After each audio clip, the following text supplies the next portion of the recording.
État de 72 heures, professeur Alpha Condé et Macky Sall doivent échanger sur plusieurs sujets dont la sécurité dans la sous-région.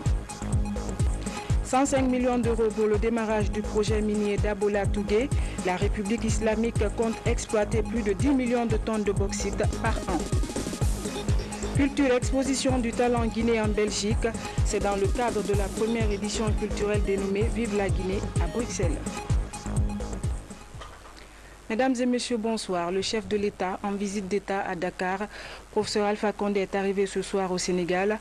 Professeur Alpha Condé a été accueilli par son frère et ami, le président Macky Sall. Les deux hommes d'État doivent s'entretenir sur plusieurs sujets, notamment la sécurité dans la sous-région. Sanassi Keïta, envoyé spécial. À Dakar, pour une visite d'État, le président de la République a été accueilli juste à sa descente d'avion par son homologue sénégalais Macky Sall. Tous les honneurs ont été rendus au professeur Alpha Condé avec 21 coups de canon surtout. Mais tout commence par l'exécution des hymnes nationaux des deux pays.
C'est au tour des deux hommes d'État de saluer les personnalités fortement mobilisées ici sur cette tarmac de l'aéroport international Léopold Sédar Senghor.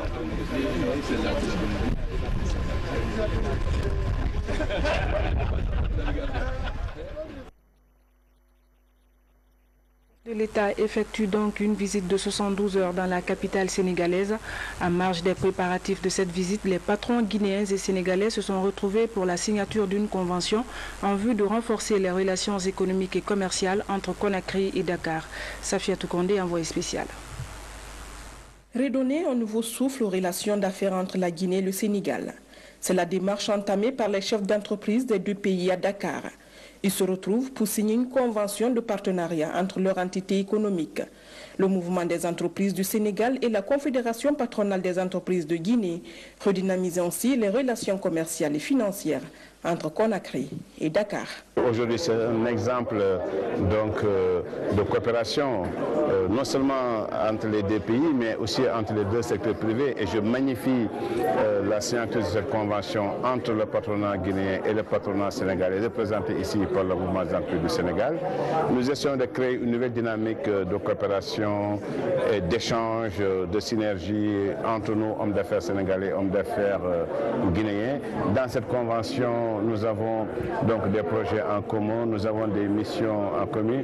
Entre secteurs privés guinéens et sénégalais, une nouvelle synergie d'affaires est créée. Cela à l'occasion de la visite officielle du président Alpha Condé au pays de la Teranga. Les hommes d'affaires des deux pays sont déterminés à saisir cette opportunité offerte par les États. Il faut signaler qu'une forte délégation guinéenne était également au rendez-vous à l'aéroport Léopold Sédar Senghor de Dakar. Les Guinéens résidant dans ce pays frère se sont massivement mobilisés pour réserver un accueil chaleureux au professeur Alpha Condé. Sanassi Keita. C'est une forte mobilisation de la communauté guinéenne vivant à Dakar ainsi que les Sénégalais pour réserver un accueil enthousiaste au professeur Alpha Condé.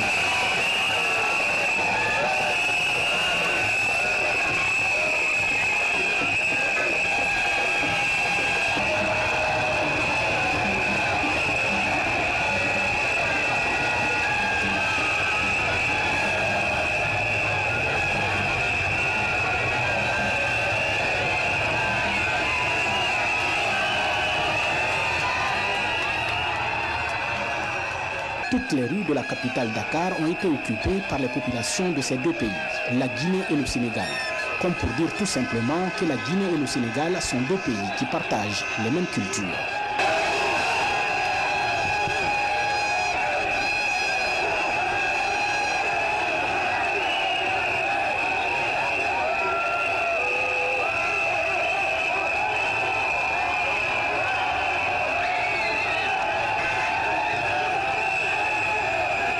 Visiblement, le président de la République du Sénégal est tout simplement satisfait de 7 millions de Guinéens qui se sont fortement mobilisés pour réserver un accueil chaleureux au professeur Alpha Condé. Le président Alpha Condé, c'est un grand frère, comme il l'a dit. Et cette visite vraiment rentre dans le cadre du renforcement des relations déjà exceptionnelles, relations de bon voisinage, de parenté. Nous sommes liés par la géographie et par l'histoire. Donc sa présence nous réconforte et nous réchauffe le cœur. Et les populations guinéennes comme sénégalaises ont tenu à le lui montrer tout en haut de l'aéroport. Mais je pense que son séjour sera mis à profit également pour pouvoir renforcer la coopération bilatérale sur beaucoup de domaines. Déjà nous avons commencé les discussions en cours de route. Mais je suis sûr que ce voyage va être très très déterminant dans l'avenir de nos relations. Le président de la République, professeur Alpha Condé, souligne. Les Guinéens se sont beaucoup mobilisés, mais les Sénégalais se sont beaucoup mobilisés. Donc il y a eu vraiment une communion, ce qui est extrêmement important. Ça veut dire que le peuple, les Guinéens et les Sénégalais communient et ils s'entendent très bien. Et ça veut dire que on n'a pas de problème. S'il n'y a pas de problème entre les chefs d'État, moi, mais surtout, cette mobilisation, vaste mobilisation populaire des Guinéens, mais aussi des Sénégalais, m'a beaucoup réchauffé le cœur, surtout de voir la communion entre nos deux peuples. Demain, vendredi 6 août 2015, le président de la République s'entretiendra avec son homologue sénégalais. Macky Sall et professeur Alpha Condé discuteront du renforcement de la coopération entre la Guinée et le Sénégal, surtout dans les domaines de l'eau et de l'énergie. Peu avant de quitter Conakry, le président Alpha Condé avait accordé une audience à un groupe d'hommes d'affaires brésiliens. Les discussions ont porté sur les opportunités d'investissement dans notre pays. Compte rendu, Ibrahima Keita. C'est une délégation d'hommes d'affaires brésiliens présents en Guinée il y a une dizaine de jours qui étaient ce matin au palais Sékou Touré. Ils sont venus prospecter des domaines d'investissement en Guinée. En les recevant en audience, le président de la République était tout oui. Ces hommes d'affaires brésiliens comptent s'investir dans plusieurs domaines comme l'agriculture, l'élevage, la pêche, le tourisme et tant d'autres. Le chef de l'État a dit toute sa satisfaction de la démarche et de la confiance portée en la Guinée. Professeur Alpha Condé a en outre rassuré ses interlocuteurs de la volonté du gouvernement de renforcer davantage les liens traditionnels d'amitié et de coopération entre la Guinée et le Brésil. Pour le chargé d'affaires de l'ambassade du Brésil en Guinée, ces hommes d'affaires veulent faire leur preuve en Guinée à travers des investissements tournés vers le développement. Ils viennent vous aider à offrir leur qualité de grands connaisseurs de quelques domaines du développement, de l'économie qui amène au développement pour vous aider à vous organiser pour créer de nouveaux projets, pour aider au développement de la Guinée. Ils sont des hommes d'affaires très bien réussis au Brésil. Hein? Alors, ils viennent, après avoir acquis beaucoup d'expérience dans d'autres pays africains, comme l'Angola, par exemple. Ils connaissent l'Afrique. Alors, ils ont élu la Guinée pour constituer des partenariats ici, mais tout dans les principes gagnant-gagnant. Et le but toujours, c'est d'aider au développement. L'initiative de ces hommes d'affaires d'investir en Guinée est née depuis le Brésil et a permis la création de la Chambre de commerce Brésil-Guinée. Ces investisseurs ont déjà formé avec nous, là-bas au Brésil, une chambre de commerce qui s'appelle Braguicham. Chambre de commerce donc Brésil-Guinée et qui a commencé à fonctionner. Ils veulent aller dans l'hôtellerie et le tourisme, ils veulent aller dans le transport, ils souhaitent créer même des lignes aériennes, une ligne maritime également, s'impliquer dans le transport terrestre aussi, et puis ils vont dans le cadre de la santé, ils souhaiteraient installer ici un laboratoire ou une industrie qui s'occuperait de la production des produits génériques. Dans l'agriculture, ils vont très bien s'impliquer dans la pêche et aussi dans l'élevage. C'est donc une nouvelle ère qui s'inscrit dans la coopération entre la Guinée et le Brésil, deux pays amis depuis des années. Forum de concertation des acteurs du secteur maritime. Objectif, prendre des dispositions contre les embouteillages et les accidents de circulation provoqués par les gros porteurs dans la presqu'île de Kaloum. Reportage Fodé Kabara. Avec les travaux d'extension et de modernisation du terminal à conteneurs, aujourd'hui au port autonome de Conakry, les cadences de déchargement des navires sont 2 fois plus importantes. Seul handicap, face à l'accroissement du trafic marchandises, la circulation est asphyxiée par le balai interminable des camions remorques. Des camions souvent vétustes qui ont du mal à se mouvoir sans polluer l'environnement ou créer des embouteillages et des accidents. Aujourd'hui, vous comprendrez qu'il y a beaucoup de difficultés. Il y a les horaires de circulation des véhicules, il y a la vétusté des camions, il y a également la discordance entre les horaires de travail des administrations qui sont liées à la livraison de ces marchandises. Il faut absolument les dispositions, les camions qui n'ont plus le droit de rentrer dans le port, c'est-à-dire les camions vétustes, les camions sans frein, on ne peut plus les accepter dans le port. Pour réguler le mouvement des camions remorques, transporteurs, policiers, douaniers et transitaires sont à l'école des nouvelles mesures des autorités du secteur maritime. Des mesures liées à la rentrée et la sortie des camions par le portail principal du port autonome de Conakry. Sans oublier la gestion rigoureuse du stationnement des camions à l'intérieur du port, mais aussi et surtout le respect scrupuleux des horaires et d'un nouvel itinéraire de circulation dûment défini par les experts du secteur maritime. Le directeur de Conakry Terminal vient de nous dire qu'il manipule 1000 conteneurs par mois ici. Les réalités d'aujourd'hui et les réalités des temps passés ne sont pas les mêmes. Donc il faut absolument qu'on trouve des mesures pour que le port soit fluide, que les camions ne stationnent plus aux abords des chaussées et que tout camion chargé de conteneurs sorte du port, ne passe plus la nuit au port. Ce nouveau dispositif disciplinaire sera supervisé de façon hebdomadaire par une commission d'observation. Le but est de fluidifier le trafic des camions remorques en attendant la fin des travaux du chemin de fer reliant le port autonome de Conakry au port sec de Kagbélé. Des dispositions pour améliorer la fourniture du courant électrique en Guinée. Les intervenants dans le secteur de l'énergie sont en conclave à Conakry. Ils réfléchissent sur la stratégie à adopter pour parvenir à un programme national d'accès à l'électricité pour tous. Explication Nabi Kamara. Le développement d'un prospectus d'investissement du programme national d'accès à l'énergie en Guinée au centre des journées de réflexion à Conakry. Les intervenants du secteur sont invités par le ministère de l'Énergie et de l'Hydraulique pour valider les conclusions de la première phase du projet d'élaboration de ce prospectus, avec à la clé la production d'un plan pour l'expansion de l'électricité au niveau national. Cette vision du gouvernement guinéen, qui cadre avec l'initiative mondiale de l'ONU d'énergie durable pour tous à l'horizon 2030, est soutenue par la Banque mondiale. Nous avons choisi 5 pays africains, y compris la Guinée bien sûr, pour une assistance technique pour la mise en œuvre de cette initiative énergie durable pour tous, et plus particulièrement à ce qui concerne l'amélioration de l'accès à l'électricité, qui constitue une force motrice pour booster la croissance socio-économique. Le programme d'accès à l'énergie en Guinée est très ambitieux. Ce programme produira un plan pour l'expansion de l'électricité au niveau national et déterminera, à partir des infrastructures existantes, les investissements les plus efficaces pour permettre d'atteindre les objectifs d'électrification au moyen de réseaux, mini-réseaux ou de technologies de production individuelle.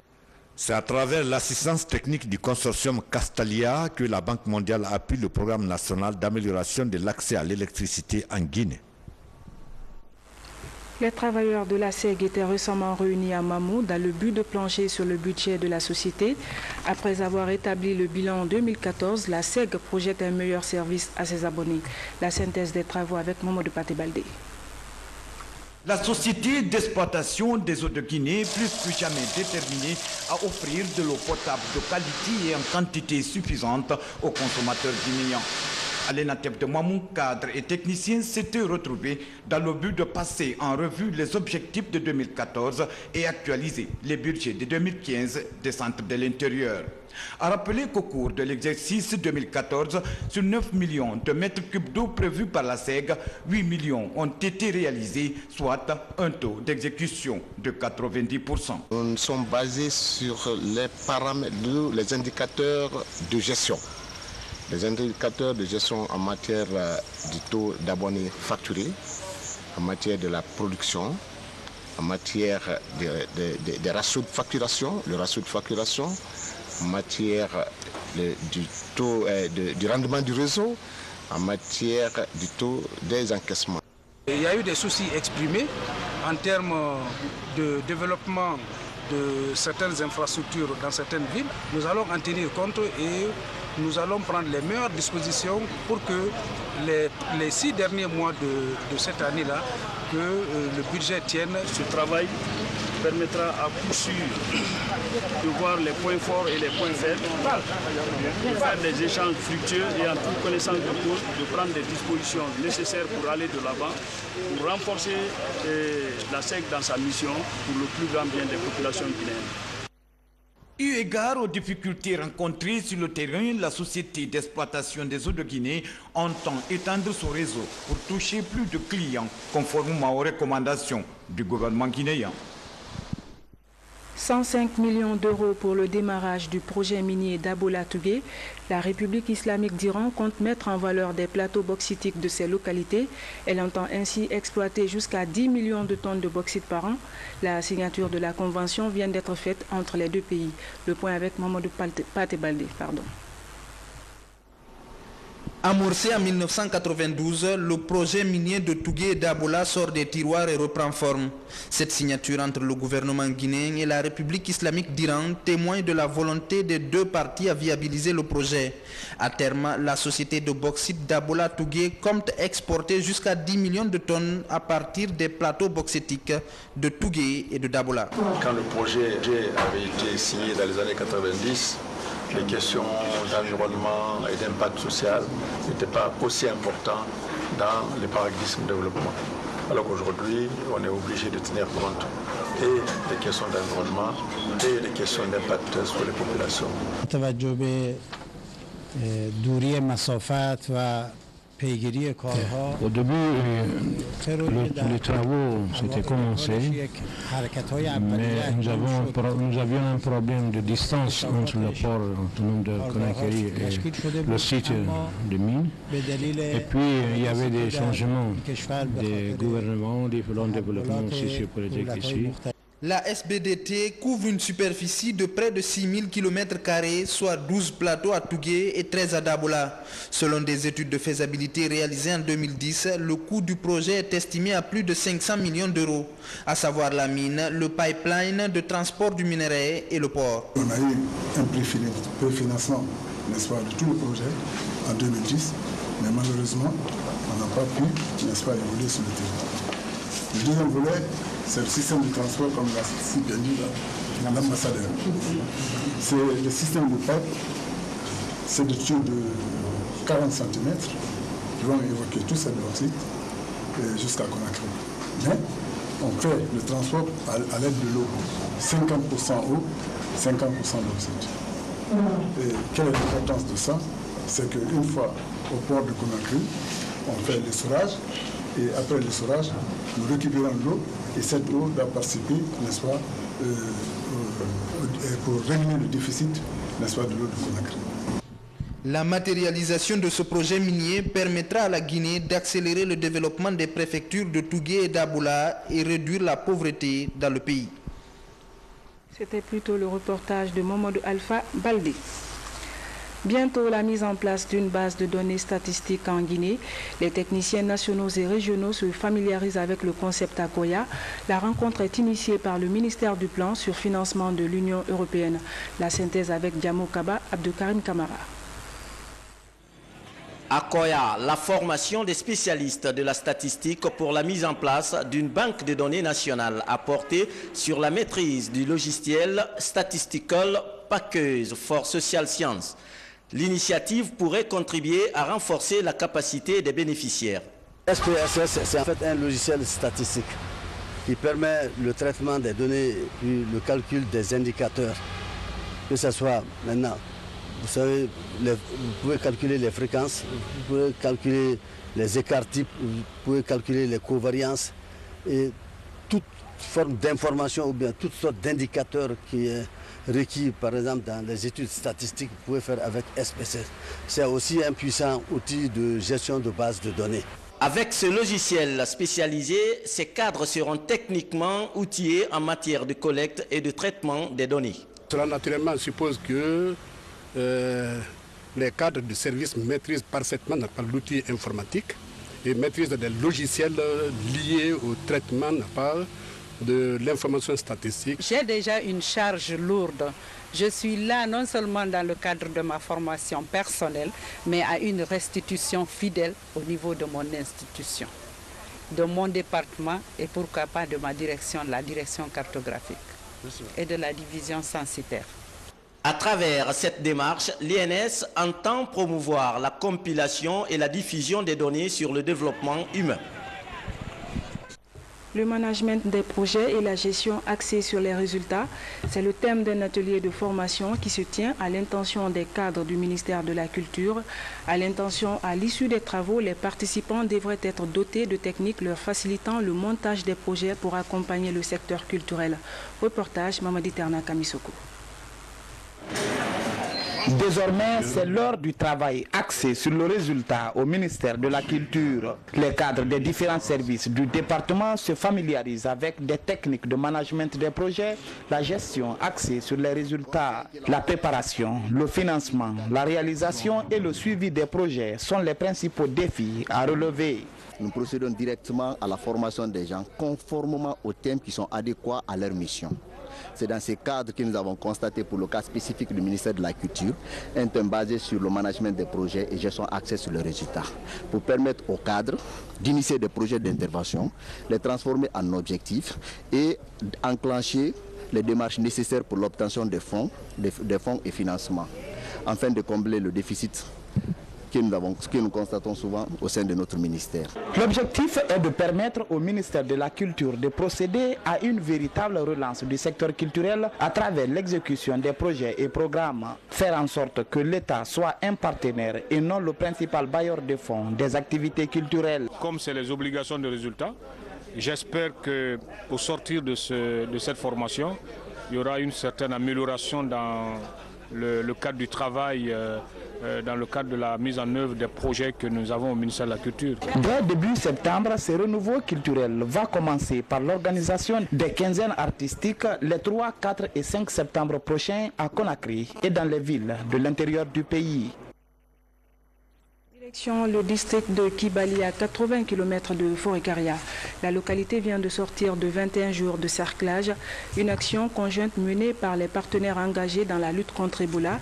Aujourd'hui, avec l'implication de la population, le pari de l'éradication de l'épidémie est assuré dans ce village. Le point avec Kierno Maroufba. Après 21 jours de suivi, l'épidémie d'Ebola a pris du recul dans le district de Kibali, autrefois foyer de l'épidémie. Comme Kibali, les localités de Tambaya, Amadouya et Ngali, qui ont connu une dizaine de cas confirmés et 5 décès, sortent aussi de 3 semaines de cerclage. Aujourd'hui, ces localités célèbrent leur guéri. Parmi ces guéris d'Ebola, Sayon Yansane, cette fille de 10 ans.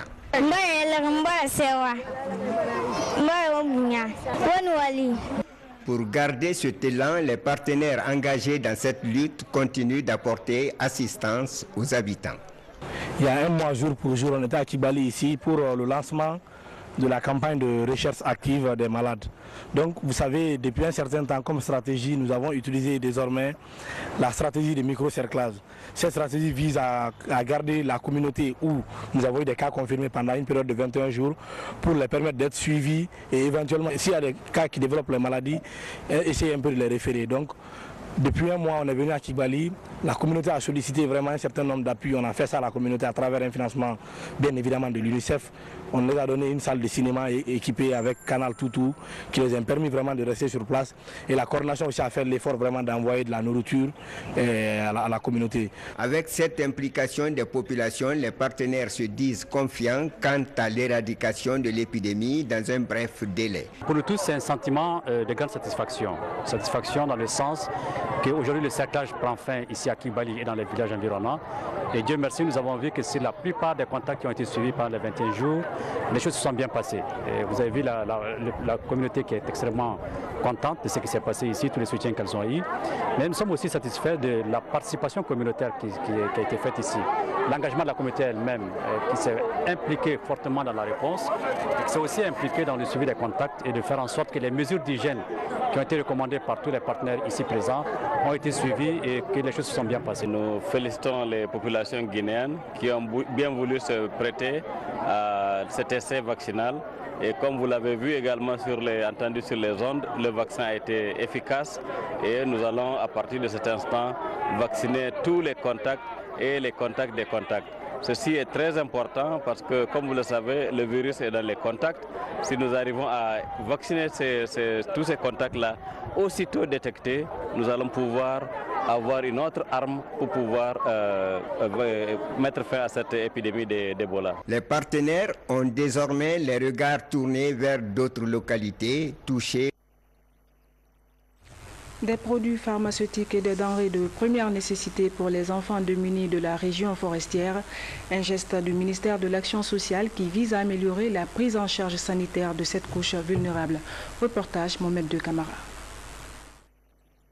Des produits pharmaceutiques et des denrées alimentaires pour l'hôpital régional et le village SOS des Zérekoré. C'est un geste du ministère de l'Action sociale qui vise à soulager les couches vulnérables de cette préfecture. Nous avons des kits de protection, nous avons des kits de lavage de mains, nous avons le daquin, nous avons les antibiotiques, les ampicillines, nous avons les antiparasitaires. Tous ces médicaments-là sont dans le lot de médicaments que Madame la ministre nous a donné ce matin. Il y a 14 ans que nous sommes là et que c'est la première fois qu'une responsable, cadre effectivement de l'administration sociale nous tend les mains pour ces enfants-là qui ont tant besoin d'aide et d'assistance. Cette œuvre de charité de Sanabakaba permettra aux bénéficiaires d'améliorer la prise en charge sanitaire et alimentaire des enfants des Zérekoré.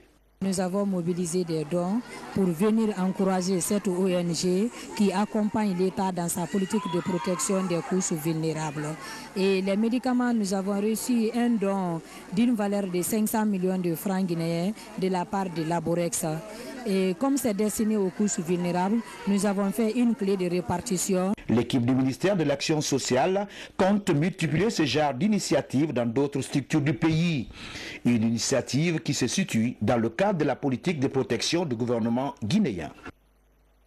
Ce communiqué de la CENI avant de poursuivre cette édition, dans le cadre de la mise en œuvre du chronogramme de la Commission électorale nationale indépendante devant mener à l'élection présidentielle du 11 octobre 2015, il est prévu par la loi électorale la mise en place d'une commission financière qui aura charge de proposer à Monsieur le Président de la CENI le montant du cautionnement que doivent acquitter tous les candidats à la magistrature suprême.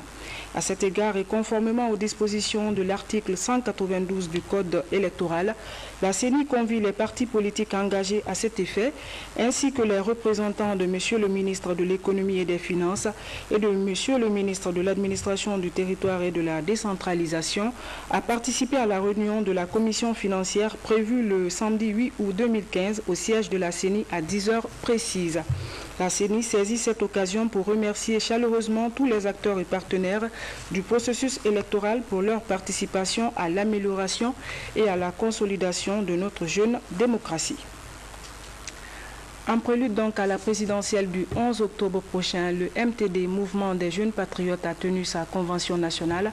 La cérémonie a eu lieu à son siège à Imbaya, dans la commune de Matoto. Les partis alliés du RPG Arc-en-Ciel ont assisté à la convention. Fatimatou Diallo. Avec les congressistes venus des partis amis alliés du RPG Arc-en-Ciel, la fête était belle. Ici au siège du MPD, Mouvement des Patriotes pour le développement de Paul Moussa Diawara, les militants et sympathisants ont massivement répondu à l'invitation malgré la forte pluie. Les fédérations présentes ont réaffirmé leur soutien au professeur Alpha Condé. Une convention pour désigner notre candidat à l'élection présidentielle du dimanche 11 octobre 2015. Nous avons donc porter notre choix sur la personne du chef de l'État, le président Alpha Condé, pour toutes les raisons que j'ai avancées ici, liées aux œuvres de redressement économique, social, politique, culturel, diplomatique qu'il a engagé pour notre pays, compte tenu de toutes les réformes, compte tenu de tous les résultats obtenus en si peu de temps dans le domaine énergétique avec l'État, dans le domaine agricole, dans le domaine hôtelier avec les infrastructures hôtelières, immobilières, compte tenu aussi des infrastructures, la route, la célébration tournante. Nous avons beaucoup de nos vies qui ont changé de mine, qui ont changé de visage. Convaincu du résultat élogieux de la Troisième République, le MPD décide de soutenir la candidature du professeur Alpha Condé à la présidentielle du 11 octobre. Nous allons vers la convention nationale du RPG Arc-en-Ciel. Et aujourd'hui, il y a au moins 4 partis qui ont fait leur convention pour soutenir la candidature unique de la mouvance présidentielle. Résolument engagé aux côtés du RPG Arc-en-Ciel, le MPD et les partis alliés entendent être à l'avant-garde de la démocratie pour le développement de la Guinée sous la clairvoyance du professeur Alpha Condé. La culture guinéenne au devant de la scène à Bruxelles, en témoigne cet événement international organisé au pays du Benelux et s'inscrit dans le cadre de la première édition culturelle dénommée Vive la Guinée à Bruxelles, une initiative au cachet de la RTG. Le résumé de l'événement avec Habib Thiam. Vivre la Guinée à Bruxelles, grande ambition traduite dans cette édition au cœur de la capitale européenne. Objectif, promouvoir l'image de marque de la Guinée par le biais de la culture. L'initiative est celle de ce collaborateur de la télévision guinéenne.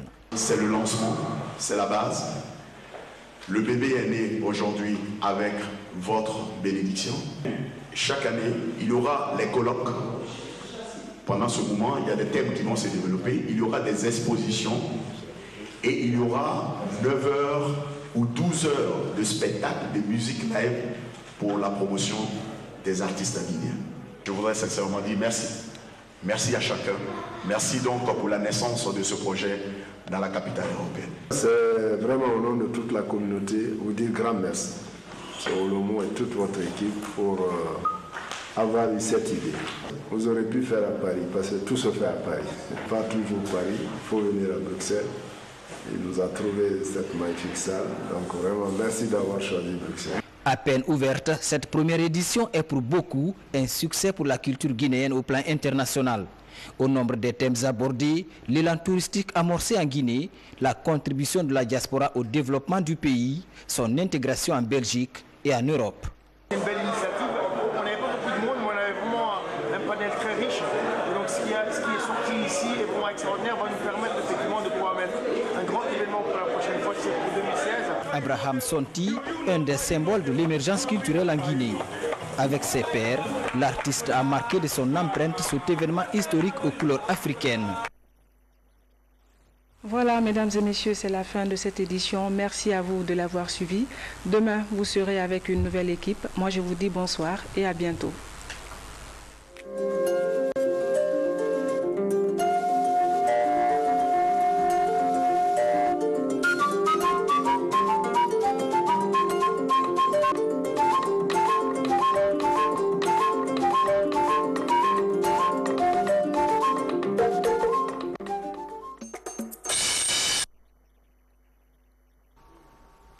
C'est par une minute de silence à la mémoire des compagnons disparus que le Parti de l'Unité et du Progrès PUP a tenu sa première réunion après 3 jours de congrès. Je voudrais m'adresser aux élus, aux VPN, aux membres du comité central,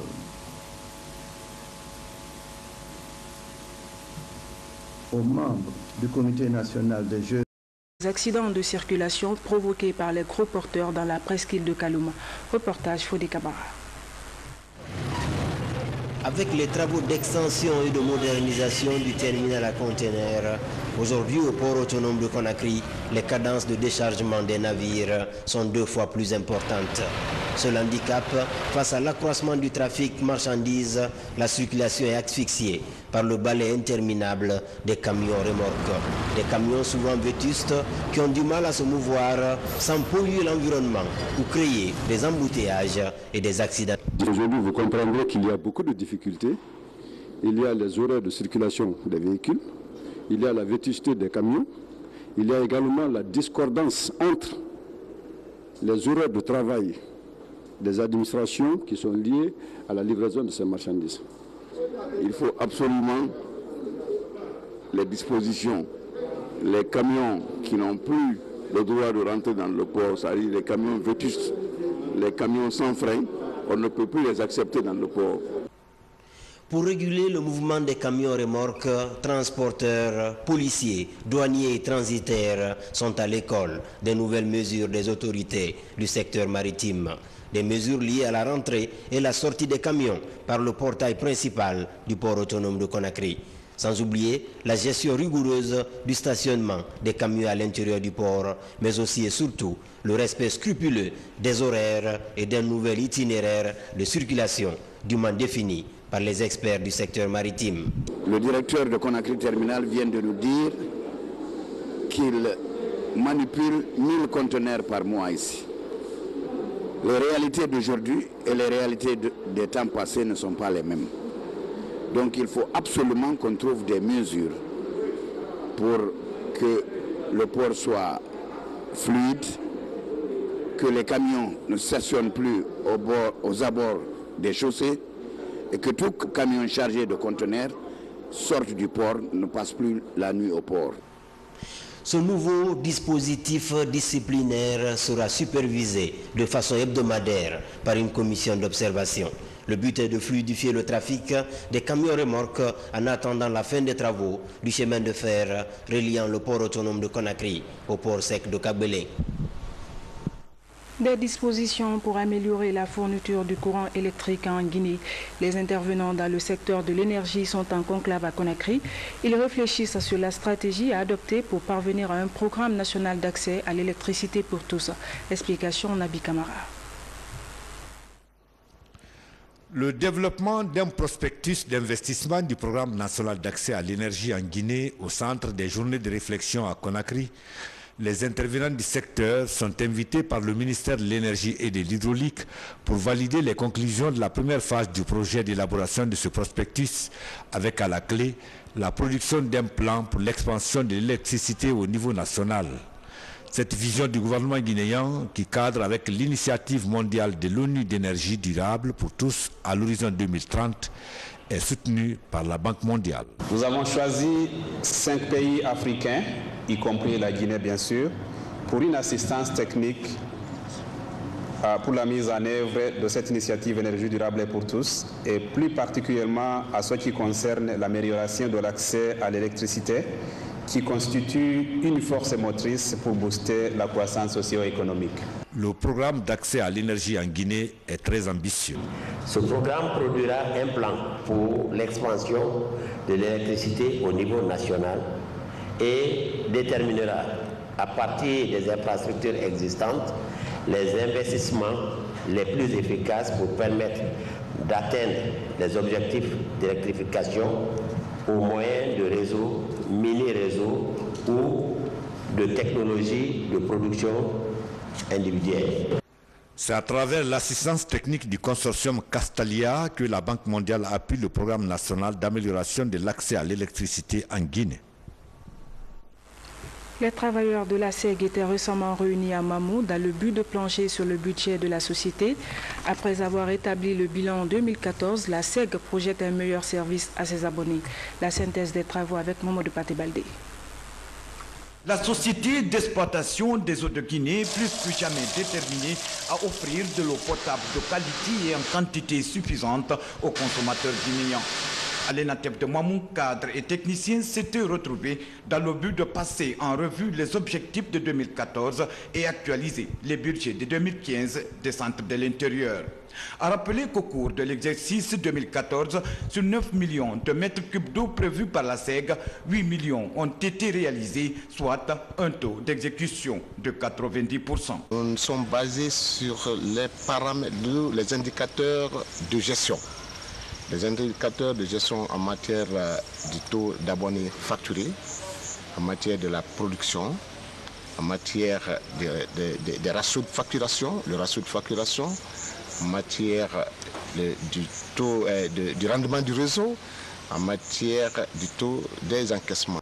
Il y a eu des sociétés de techniques leur facilitant le montage des projets pour accompagner le secteur culturel. Reportage Mamadi Terna Kamisoko.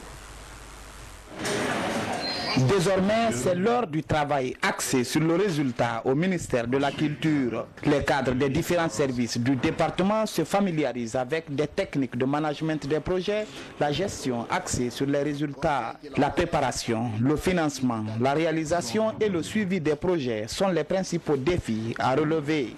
Nous procédons directement à la formation des gens conformément aux thèmes qui sont adéquats à leur mission.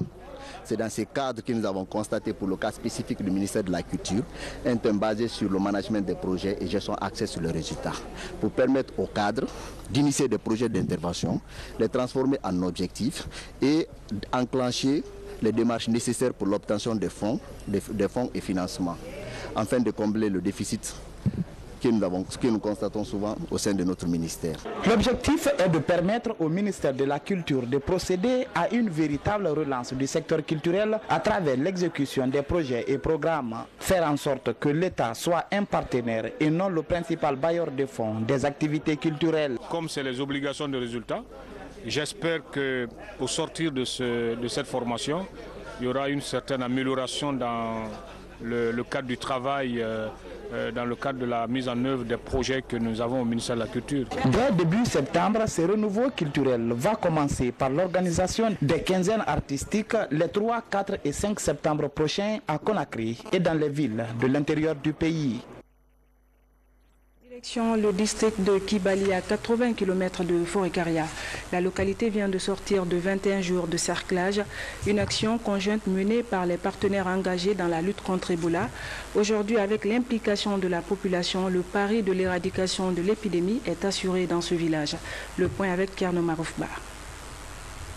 Après 21 jours de suivi, l'épidémie d'Ebola a pris du recul dans le district de Kibali, autrefois foyer de l'épidémie.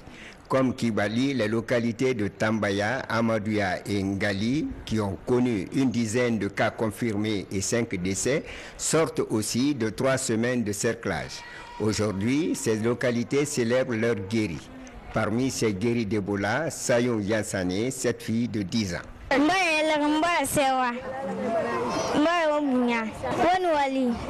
Pour garder ce élan, les partenaires engagés dans cette lutte continuent d'apporter assistance aux habitants. Il y a un mois jour pour jour, on était à Kibali ici pour le lancement de la campagne de recherche active des malades. Donc vous savez, depuis un certain temps comme stratégie, nous avons utilisé désormais la stratégie de micro-cerclage.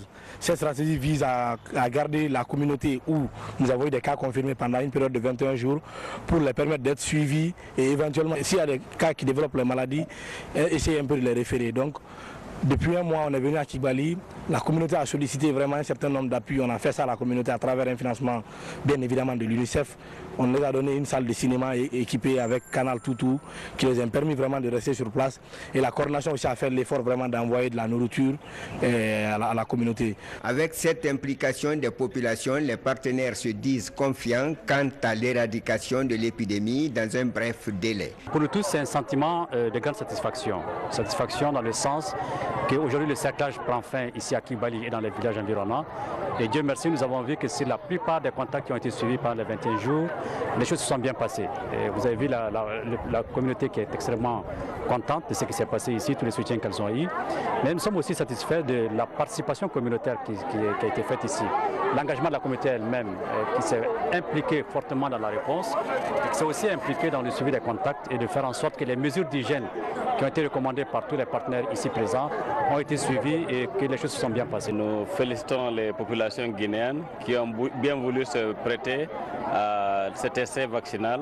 Et comme vous l'avez vu également entendu sur les ondes, le vaccin a été efficace et nous allons à partir de cet instant vacciner tous les contacts et les contacts des contacts. Ceci est très important parce que, comme vous le savez, le virus est dans les contacts. Si nous arrivons à vacciner tous ces contacts-là, aussitôt détectés, nous allons pouvoir avoir une autre arme pour pouvoir mettre fin à cette épidémie d'Ebola. Les partenaires ont désormais les regards tournés vers d'autres localités touchées. Des produits pharmaceutiques et des denrées de première nécessité pour les enfants démunis de la région forestière. Un geste du ministère de l'Action sociale qui vise à améliorer la prise en charge sanitaire de cette couche vulnérable. Reportage Mohamed De Camara. Des produits pharmaceutiques et des denrées alimentaires pour l'hôpital régional et le village SOS Désiré Corée. C'est un geste du ministère de l'Action sociale qui vise à soulager les couches vulnérables de cette préfecture. Nous avons des kits de protection, nous avons des kits de lavage de mains, nous avons le daquin, nous avons les antibiotiques, les ampicillines, nous avons les antiparasitaires. Tous ces médicaments-là sont dans le lot de médicaments que Madame la ministre nous a donné ce matin. Il y a 14 ans que nous sommes là et que c'est la première fois qu'une responsable recadre. L'état de 72 heures, professeur Alpha Condé et Macky Sall doivent échanger sur plusieurs sujets dont la sécurité dans la sous-région. 105 millions d'euros pour le démarrage du projet minier d'Abola Tougué. La République islamique compte exploiter plus de 10 millions de tonnes de bauxite par an. Culture exposition du talent guinéen en Belgique. C'est dans le cadre de la première édition culturelle dénommée Vive la Guinée à Bruxelles. Mesdames et messieurs, bonsoir. Le chef de l'État en visite d'État à Dakar, professeur Alpha Condé, est arrivé ce soir au Sénégal. Professeur Alpha Condé a été accueilli par son frère et ami, le président Macky Sall. Les deux hommes d'État doivent s'entretenir sur plusieurs sujets, notamment la sécurité dans la sous-région. Sanassi Keïta, envoyé spécial. À Dakar, pour une visite d'État, le président de la République a été accueilli juste à sa descente d'avion par son homologue sénégalais Macky Sall. Tous les honneurs ont été rendus au professeur Alpha Condé avec 21 coups de canon surtout. Mais tout commence par l'exécution des hymnes nationaux des deux pays.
C'est au tour des deux hommes d'État de saluer les personnalités fortement mobilisées ici sur cette tarmac de l'aéroport international Léopold Sédar Senghor.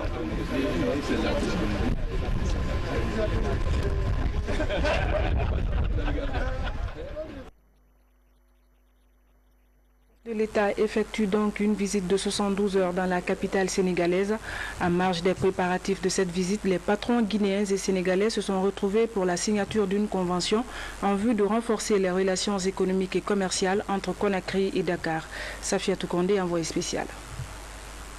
Redonner un nouveau souffle aux relations d'affaires entre la Guinée et le Sénégal. C'est la démarche entamée par les chefs d'entreprise des deux pays à Dakar. Ils se retrouvent pour signer une convention de partenariat entre leurs entités économiques. Le mouvement des entreprises du Sénégal et la Confédération patronale des entreprises de Guinée redynamisent ainsi les relations commerciales et financières entre Conakry et Dakar. Aujourd'hui, c'est un exemple donc, de coopération, non seulement entre les deux pays, mais aussi entre les deux secteurs privés. Et je magnifie la signature de cette convention entre le patronat guinéen et le patronat sénégalais, représenté ici par le mouvement des entreprises du Sénégal. Nous essayons de créer une nouvelle dynamique de coopération, et d'échange, de synergie entre nous, hommes d'affaires sénégalais, hommes d'affaires guinéens. Dans cette convention, nous avons donc des projets en commun, nous avons des missions en commun. Entre secteur privé guinéen et sénégalais, une nouvelle synergie d'affaires est créée. Cela à l'occasion de la visite officielle du président Alpha Condé au pays de la Teranga. Les hommes d'affaires des deux pays sont déterminés à saisir cette opportunité offerte par les États. Il faut signaler qu'une forte délégation guinéenne était également au rendez-vous à l'aéroport Léopold Sédar Senghor de Dakar. Les Guinéens résidant dans ce pays frère se sont massivement mobilisés pour réserver un accueil chaleureux au professeur Alpha Condé. Sanassi Keita. C'est une forte mobilisation de la communauté guinéenne vivant à Dakar ainsi que les Sénégalais pour réserver un accueil enthousiaste au professeur Alpha Condé.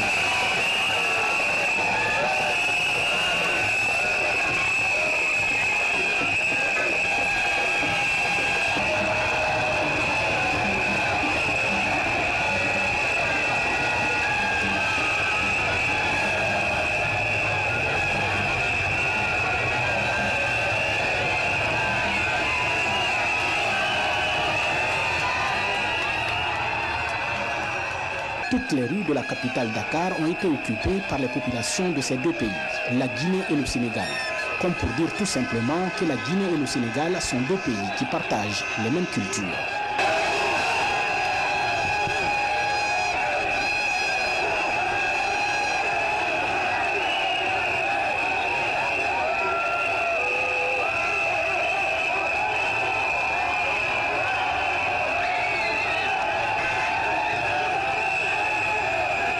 Visiblement, le président de la République du Sénégal est tout simplement satisfait de cette union de Guinéens qui se sont fortement mobilisés pour réserver un accueil chaleureux au professeur Alpha Condé. Le président Alpha Condé, c'est un grand frère, comme il l'a dit. Et cette visite vraiment rentre dans le cadre du renforcement des relations déjà exceptionnelles, relations de bon voisinage, de parenté. Nous sommes liés par la géographie et l'histoire. Donc sa présence nous réconforte et nous réchauffe le cœur. Et les populations guinéennes comme sénégalaises ont tenu à le lui montrer tout à l'aéroport. Mais je pense que son séjour sera mis à profit également pour pouvoir renforcer la coopération bilatérale sur beaucoup de domaines. Déjà, nous avons commencé les discussions en cours de route. Mais je suis sûr que ce voyage va être très déterminant dans l'avenir de nos relations. Le président de la République, professeur Alpha Condé, souligne. Les Guinéens se sont beaucoup mobilisés, mais les Sénégalais se sont beaucoup mobilisés. Donc il y a eu vraiment une communion, ce qui est extrêmement important. Ça veut dire que le peuple, les Guinéens et les Sénégalais communient et ils s'entendent très bien. Et ça veut dire que on n'a pas de problème. S'il n'y a pas contre le chef d'État, moi, mais surtout cette mobilisation, vaste mobilisation populaire des Guinéens, mais aussi des Sénégalais, m'a beaucoup réchauffé le cœur, surtout de voir la communion entre nos deux peuples. Demain, vendredi 6 août 2015, le président de la République s'entretiendra avec son homologue sénégalais. Macky Sall et professeur Alpha Condé discuteront du renforcement de la coopération entre la Guinée et le Sénégal, surtout dans les domaines de l'eau et de l'énergie. Peu avant de quitter Conakry, le président Alpha Condé avait accordé une audience à un groupe d'hommes d'affaires brésiliens. Les discussions ont porté sur les opportunités d'investissement dans notre pays. Compte rendu, Ibrahima Keïta. C'est une délégation d'hommes d'affaires brésiliens présents en Guinée il y a une dizaine de jours qui étaient ce matin au palais Sékou Touré. Ils sont venus prospecter des domaines d'investissement en Guinée. En les recevant en audience, le président de la République était tout oui. Ces hommes d'affaires brésiliens comptent s'investir dans plusieurs domaines comme l'agriculture, l'élevage, la pêche, le tourisme et tant d'autres. Le chef de l'État a dit toute sa satisfaction de la démarche et de la confiance portée en la Guinée. Professeur Alpha Condé a en outre rassuré ses interlocuteurs de la volonté du gouvernement de renforcer davantage les liens traditionnels d'amitié et de coopération entre la Guinée et le Brésil. Pour le chargé d'affaires de l'ambassade du Brésil en Guinée, ces hommes d'affaires veulent faire leur preuve en Guinée à travers des investissements tournés vers le développement. Ils viennent vous aider à offrir leur qualité de grands connaisseurs de quelques domaines du développement, de l'économie qui amène au développement pour vous aider à vous organiser pour créer de nouveaux projets, pour aider au développement de la Guinée. Ils sont des hommes d'affaires très bien réussis au Brésil. Hein? Alors, ils viennent, après avoir acquis beaucoup d'expérience dans d'autres pays africains, comme l'Angola, par exemple. Ils connaissent l'Afrique. Alors, ils ont élu la Guinée pour constituer des partenariats ici, mais tout dans les principes gagnant-gagnant. Et le but toujours, c'est d'aider au développement. L'initiative de ces hommes d'affaires d'investir en Guinée est née depuis le Brésil et a permis la création de la Chambre de commerce Brésil-Guinée. Ces investisseurs ont déjà formé avec nous, là-bas au Brésil, une chambre de commerce qui s'appelle Braguicham. Chambre de commerce donc Brésil-Guinée et qui a commencé à fonctionner. Ils veulent aller dans l'hôtellerie et le tourisme, ils veulent aller dans le transport, ils souhaitent créer même des lignes aériennes, une ligne maritime également, s'impliquer dans le transport terrestre aussi, et puis ils vont dans le cadre de la santé, ils souhaiteraient installer ici un laboratoire ou une industrie qui s'occuperait de la production des produits génériques. Dans l'agriculture, ils vont très bien s'impliquer dans la pêche et aussi dans l'élevage. C'est donc une nouvelle ère qui s'inscrit dans la coopération entre la Guinée et le Brésil, deux pays amis depuis des années.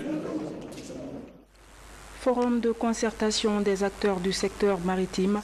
Objectif, prendre des dispositions contre les embouteillages et les... Exprimer en termes de développement de certaines infrastructures dans certaines villes, nous allons en tenir compte et nous allons prendre les meilleures dispositions pour que les 6 derniers mois de cette année-là, que le budget tienne. Ce travail permettra à coup sûr de voir les points forts et les points faibles, de faire des échanges fructueux et en toute connaissance de cause, de prendre des dispositions nécessaires pour aller de l'avant, pour renforcer la SEC dans sa mission pour le plus grand bien des populations guinéennes. Eu égard aux difficultés rencontrées sur le terrain, la Société d'exploitation des eaux de Guinée entend étendre son réseau pour toucher plus de clients conformément aux recommandations du gouvernement guinéen. 105 millions d'euros pour le démarrage du projet minier d'Abola-Tougué. La République islamique d'Iran compte mettre en valeur des plateaux bauxitiques de ces localités. Elle entend ainsi exploiter jusqu'à 10 millions de tonnes de bauxite par an.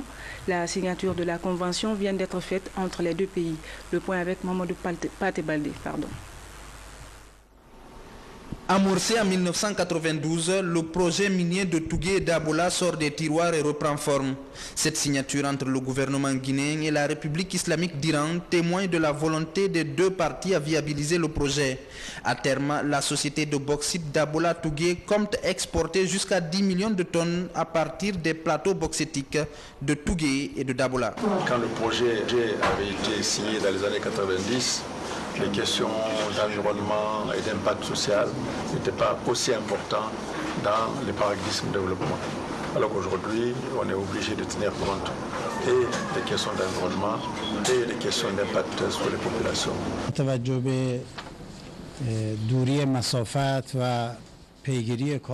Au début, les travaux s'étaient commencés, mais nous avions un problème de distance entre le port autonome de Conakry et le site de mine. Et puis, il y avait des changements des gouvernements, des plans de développement sociopolitique ici.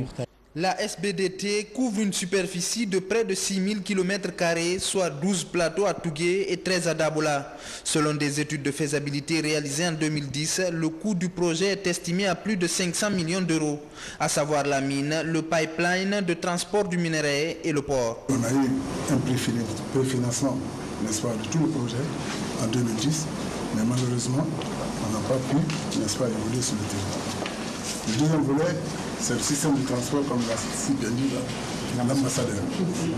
C'est le système de pipe, c'est de tubes de 40 cm qui vont évoquer tout cet bauxite jusqu'à Conakry. Mais on fait le transport à l'aide de l'eau, 50% eau, 50% bauxite. Et quelle est l'importance de ça? C'est qu'une fois au port de Conakry, on fait l'essorage, et après l'essorage, nous récupérons l'eau, et cette eau doit participer, n'est-ce pas, pour régler le déficit, n'est-ce pas, de l'eau de Conakry. La matérialisation de ce projet minier permettra à la Guinée d'accélérer le développement des préfectures de Tougué et d'Aboula et réduire la pauvreté dans le pays. C'était plutôt le reportage de Mamadou Alpha Baldé. Bientôt la mise en place d'une base de données statistiques en Guinée. Les techniciens nationaux et régionaux se familiarisent avec le concept Akoya. La rencontre est initiée par le ministère du Plan sur financement de l'Union européenne. La synthèse avec Diamo Kaba, Abdelkarim Kamara.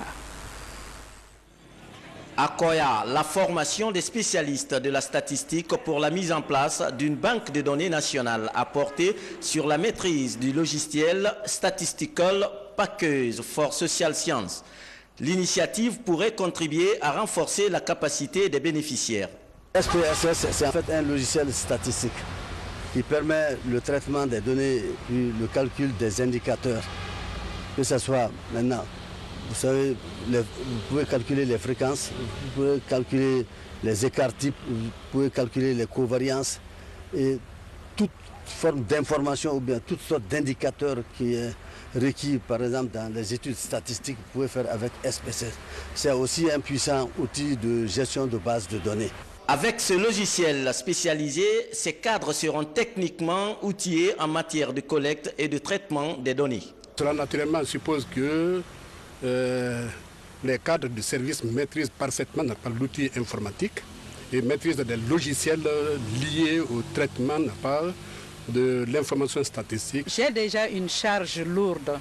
Je suis là non seulement dans le cadre de ma formation personnelle, mais à une restitution fidèle au niveau de mon institution, de mon département et pourquoi pas de ma direction, la direction cartographique et de la division censitaire.